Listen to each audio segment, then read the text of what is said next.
समाज मनाचा वेध आणि आपुलकीची सेवा देणारे आपले न्यूज चॅनल एरळा न्यूज। समाजात होणाऱ्या विविध धार्मिक कार्यक्रमात कीर्तन प्रवचनाचे आयोजन केले जाते। या माध्यमातून मनुष्याला चांगले जीवन जगण्याची प्रेरणा मिळते, असं मत जिल्हा नियोजन समितीचे सदस्य प्राध्यापक बंडा गोडसे यांनी व्यक्त केले आहे। मांडवे तालुका खटाव येथे दिवंगत पोलीस पाटील कैलासवासी शिवराम खाडे पाटील यांच्या स्मरणार्थ आयोजित केलेल्या कार्यक्रमात ते बोलत होते। यावेळी जिल्हा बँकेचे माजी संचालक प्राध्यापक अर्जुनराव खाडे, कीर्तनकार हरिभक्त पारायण विजय शिंदे, दुय्यम निबंधक धनंजयराव खाडे, राजूभाई मुलानी, डीएन पाटील, सदाशिव खाडे, दत्तात्रय पाटील, तुकाराम पाटील, पोपटराव पाटील, संजय खाडे, रमेश पाटील यांची उपस्थिती होती। प्राध्यापक गोडसे म्हणाले, दैनंदिन जीवनात लोकांना कमी वेळ, लोक वेगवेगळ्या प्रश्न समस्येने हैराण झालेत। अशा परिस्थितीमध्ये समाधानी जीवन जगण्यासाठी कीर्तन प्रवचनातील चांगले विचार उपयोगी पडतात। कीर्तनकारांनी समाजामध्ये आदर्श निर्माण करणाऱ्या कुटुंबाचा विचार सर्वदूर पोहोचवावा। हरिभक्त पारायण लोणीकर म्हणाले, जीवनात प्रत्येकाला अनेक अडचणी येत असतात। कितीही अडचणी आल्या तरी माणसानं सद्विवेक सोडू नये। चांगले विचार आणि कष्टाने अडचणीवर मात करता येते। लोकांनी स्वतःबरोबर समाजासाठीही योगदान द्यावं। समाजाचा संसार कधीही वाया जात नाही। मांडवे येथील स्वर्गवासी शिवराम पाटील यांनी आयुष्यभर पुण्याचे गाठोडे कमावल्याने त्यांची मुले विविध क्षेत्रात चांगल्या पद्धतीने कार्यरत आहेत। यावेळी पत्रकार धनंजय क्षीरसागर यांचेही समायोजित मनोगत झाले। प्राध्यापक भीमराव पाटील यांनी आभार प्रदर्शन केले। यावेळी त्यांनी गावची जुनी संगीत भजन परंपरा जोपासण्यासाठी भरीव प्रयत्न करण्याचा संकल्प केला। यावेळी कीर्तन आणि जागर कार्यक्रमात चांगल्या पद्धतीने साथसंगत करणाऱ्या गुणवंत कलाकारांचा सन्मान करण्यात आला। कार्यक्रमास माजी सरपंच अर्जुनराव पाटील, चंद्रहार खाडे, RS पाटील, हरिभक्त पारायण सयाजी जगताप, सदाशिक्त देशमुख, शिवाजी बर्गे, लक्ष्मण खाडे, वसंतराव पाटोळे, सुधीर पाटील, राजेंद्र देशमुख, नारायण देशमुख, शांताराम क्षीरसागर, उत्तमराव क्षीरसागर, श्री बर्गे बुवा, श्री ओंबासे आदींसह मान्यवर ग्रामस्थ आणि महिला मोठ्या संख्येने उपस्थित होते। एरळा न्यूज साठी प्रतिनिधी सूरज भांडवलकर, मांडवे। धनंजय क्षीरसागर महाराजांचं प्रवचन झालं। धनंजय सुद्धा इतकं निष्णात तयार होईल, मला तुमच्या पायाच्या तुमच्या पुढे जाईल निश्चितपणे, एवढी मला खात्री वाटायला लागली। तुमच्या सहवासात जास्त आले तर ते तुम्ही एकदा पेहराव करा, पण निश्चितपणे सगळं तयार होईल सगळ्या गोष्टीमध्ये। धनंजयने सांगितली गोष्ट खरी आहे की अलीकडच्या काळामध्ये मी कुठेतरी ऐकलं की म्हणले, तुम्हाला शिवाजी महाराजांची जयंती माहित आहे, महात्मा गांधींची माहित आहे, किंवा अगदी तुकाराम महाराज सगळ्यांची माहित आहे, पण तुमच्या आजोबांची, तुमच्या वडिलांची ही पुण्यतिथी आम्ही विसरून जातो। वर्ष, 2 वर्ष, 3 वर्ष कधीतरी आपण ध्यानात जातो आणि काळाच्या ओघामध्ये माणसाला विस्मरण असतं। पण हे मांडवेचं हे नानांचं जे कुटुंब आहे ती वेगळ्या साच्यात तयार झालेलं कुटुंब आहे। म्हणजे मग सांगितलं धनंजयनी, त्यांना धनंजयला कमी माहिती असल्यामुळे सांगितलं, ही नानांनी घडवलेलं कुटुंब असं म्हणणार नाही। नाना हे समाजासाठी होते, समाजासाठी जगले, समाजासाठी त्यांनी स्वतःचं जीवन खर्च केलं। कुटुंबाचं जी सगळ्यात मोठी जबाबदारी होती ती आईची होती, म्हणजे सगळ्या भीमरावची आईची, आणि खास करून हे कुटुंबाला घडवण्याचं सगळ्यात मोठं काम केलं रामभाऊनी केलं। मगाशी त्यांनी सांगितलं की रामायण महाभारताचे संत श्रेष्ठ नामदेव सुद्धा या कुटुंबामध्ये आहे। हे सुद्धा धनंजय सांगायचं विसरून गेले। एक गोष्ट खरी आहे की आपल्याला दैनंदिन जीवनामध्ये प्रत्येकाला वेळ कमी आहे। आता तुम्ही इतकं चांगलं कीर्तन करता, आम्ही सुरुवातीला बघायचो, सुरुवातीला आम्ही लहान असताना कीर्तन करायला ऐकायला जायचो, संध्याकाळी कीर्तन सुरू व्हायचं आणि मग उशीर 12-1 वाजेपर्यंत कीर्तन चालायचं। त्यावेळेस ते आम्हाला आठवण होती ते क्रिकेटची। ते त्यावेळेस सुरुवातीला क्रिकेटमध्ये आपण काय म्हणतो, कसोटी असते ना, बरोबर आहे का? कसोटी 3-4 दिवस कसोटी चालायची, कंटाळायला लागला लोकांनी, मग ती वन डे आलं, तुमचं पारायणातलं कीर्तन आलं। त्याच्यानंतर मग आता ही 2020 आलं। कमी कालावधीमध्ये जास्तीत जास्त सगळं उरकून घ्यायचं, सगळं 6 आणि 4 मारायचे आणि मग सगळ्यांनी करायचे। लोकांनाही माहीत झालेलं आहे किती केलं। एकदा माणसाची गर्दी होती, साधारण 12-12:15 पासून गर्दी होते, आणि मग त्यावेळेस महाराजांचं कीर्तन, मग त्याला माणसं एकदा ही झाली की जास्तीत जास्त विचारांचं प्रबोधन या सगळ्यांच्या परत केलं पाहिजे। तुम्ही यासाठी बोलायचं असतं महाराज की तुम्ही आलेल्या समाजातल्या प्रत्येक घटकाला तुम्ही जे विचार देता ते जीवन जगण्याचे विचार देता, आणि मग त्यातून हे जीवन जगण्याचे विचार देत असताना समाजामध्ये काही असे आदर्श कुटुंब असतात नानांच्या कुटुंबासारखी की ज्यांनी ही कुटुंबाची परंपरा मी यासाठी आदर्श म्हटलो. अलीकडच्या काळामध्ये माणूस काय म्हणतो, मी माझी बायको माझी पोरं, याच्या पलीकडचं जग बघायला माणसं तयार नाहीत, याच्या पलीकडचं काय मानायला तयार नाहीत, स्वतः पुरतं आत्मकेंद्रित करतात.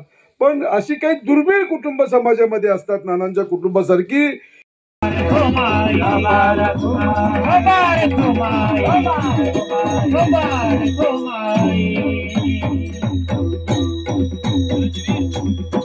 पुत्राची वार्ता शुभ ऐके, जेवी माता तैसे राहो माझे मन, गाता ऐकता हरी गुण. कैसे नादी लुब्ध झाला मृग, देह विसरला अंग, शेवटी जीव उत्कृत तुकोबाराय म्हणतात. असं आहे, कैसे राहो देवा, माझं मन तसं राहिलं पाहिजे हरिगुण गात असताना. असं आहे सर, आपण पाहिलं ना, पण काय काय जगातल्या माझे मन कैसे, जैसे पुत्राची शुभ वार्ता ऐकल्यानंतर आईचं विशाल अंतकरण होतं. आता मी वेळ घेणार नाही 10 मिनिटात, कारण आता इथं बोलणारी मंडळी बरीचशी आहे, ती 1-2 मिनिटं बोलणार. आमचे सर आहेत, आमचे धनंजयराव आहेत, आणि नंतर या कुटुंबांच्या वतीनं कृतज्ञता पण सर बोलतील. तर तुम्ही त्या अभंग सांगणार. काय आहे अभंग, फार सुंदर आहे. या खाली साहेब या.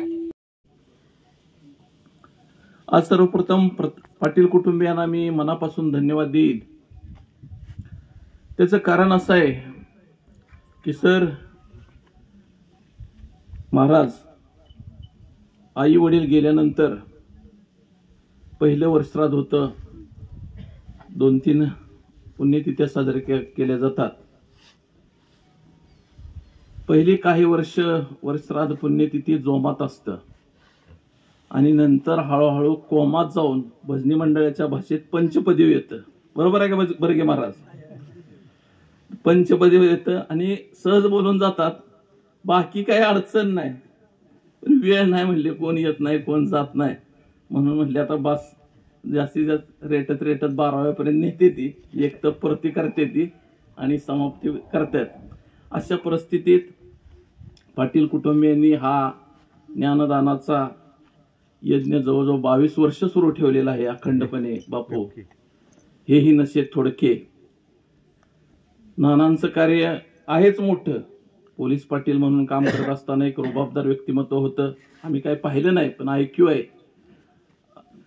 आमचे स्वर्गीय बाळराजे पंतप्रतिनिधी म्हणजे थोरले महाराज श्रीपतराव पंतप्रतिनिधी यांच्याशी त्यांचं मैत्रीत्वाचा संबंध होता असं बोललं जातं.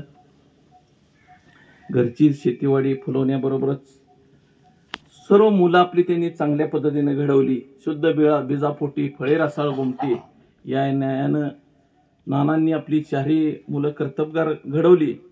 त्यामध्ये आमचे मार्गदर्शक मित्र राव पाटोळे, त्याचबरोबर रमेश गुरव या मंडळीने जागराचा कार्यक्रम अत्यंत उत्कृष्ट अशा स्वरूपाचा केला.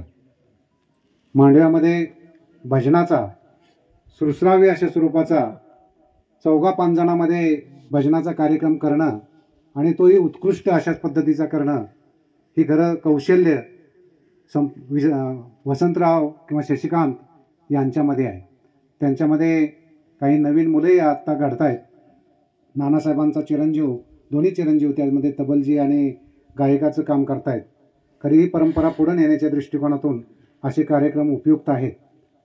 आपण सर्वांनी त्या पद्धतीचाच त्यांना आशीर्वाद देणं, त्यांचा आदर्श घेणं, त्यांना प्रोत्साहन देणं हे गरजेचं आहे. त्याचबरोबर विजय महाराजांनी देखील अत्यंत उत्कृष्ट अशा स्वरूपाचं श्रुसावे असं कीर्तन या ठिकाणी गेले 1-1.5 तास सादर केलं. त्या निमित्तानं समाजाचं प्रबोधन करण्याचं कार्य त्याने उत्कृष्ट अशा स्वरूपाचं केलेलं आहे. त्यांना साथ देणारे सर्वच त्यांचे पखवाज वाजवणारे असतील किंवा इकडं साथ देणारे सुरती मंडळी असतील, यांनी अत्यंत उत्कृष्ट अशा स्वरूपाची त्यांना साथ दिलेली आहे. त्यांचंही मनपूर्वक या ठिकाणी मी त्यांना धन्यवाद देतो, त्यांचे आभार व्यक्त करतो. या कार्यक्रमाच्या निमित्तानं माननीय अर्जुनराव खाडे सर हे या ठिकाणी उपस्थित आहेत. त्यांचंही आपल्या सर्वांच्या वतीने मी मनपूर्वक आभार व्यक्त करतो. या कार्यक्रमाचं निमित्त साधून आमचे मित्र आणि सातारा जिल्हा नियोजन समितीचे सदस्य माननीय बंडा सर, NS गोडसे सर हे या ठिकाणी उपस्थित राहिले, त्यांचंही मनपूर्वक आभार व्यक्त करतो. धनंजय क्षीरसागर हे आपल्या विभागाचं वार्तापत्र आहे आणि हे वार्तापत्र देखील या ठिकाणी उपस्थित राहिलं. त्याने देखील आपल्या सर्वांची नोंद अत्यंत उत्कृष्ट स्वरूपाची घेतलेली आहे. प्रत्येक क्षेत्रामध्ये काम करणाऱ्या व्यक्तीमध्ये कोणते गुण आहेत ते त्यांनी वेचण्याचा निश्चितपणे ते प्रयत्न करतात आणि तो प्रयत्नच आपल्या तालुक्याची दिशा दाखवण्याचं कार्य ते उत्कृष्ट पद्धतीने करतात. त्यांनाही मी मनपूर्वक या निमित्तानं धन्यवाद देतो, त्यांचंही आभार व्यक्त करतो. सर्वच पाहुणे मंडळी, प्रत्येकांचं नाव घेणं गरजेचं आहे. आमचे सर्वच मित्रमंडळी आहेत, भावकीतली मंडळी आहेत, देशमुख, फडतरे, पोतेकर, सर्वच मंडळी, बागल कंपनी, सर्वच मंडळी या ठिकाणी उपस्थित आहेत. सर्वांचंच या निमित्तानं मी मनपूर्वक आभार व्यक्त करतो. आपण सर्वजण या कार्यक्रमाला उपस्थित राहिलात, महिला भगिनी या ठिकाणी उपस्थित राहिल्या, त्याबद्दल त्यांचंही मनपूर्वक या ठिकाणी आभार व्यक्त करतो. आणि महाराज, आपणा सर्वांचं गुणगौरव या ठिकाणी व्हावा अशी अपेक्षा व्यक्त करतो. लोणीकर महाराज यांनी अत्यंत उत्कृष्ट अशा स्वरूपाचं कीर्तन या ठिकाणी सादर केलेलं आहे. कीर्तनातून प्रबोधनाचं कार्य केलेलं आहे, त्याबद्दल लोणीकर महाराजांचं कौतुक माननीय दत्तात्रय पाटील यांनी करावं. आपल्या भागातील महत्त्वाच्या बातम्या पाहण्यासाठी आजच आमच्या एरळा न्यूज चॅनलला यूट्यूबवर सबस्क्राईब करा आणि बेल आयकॉन प्रेस करा.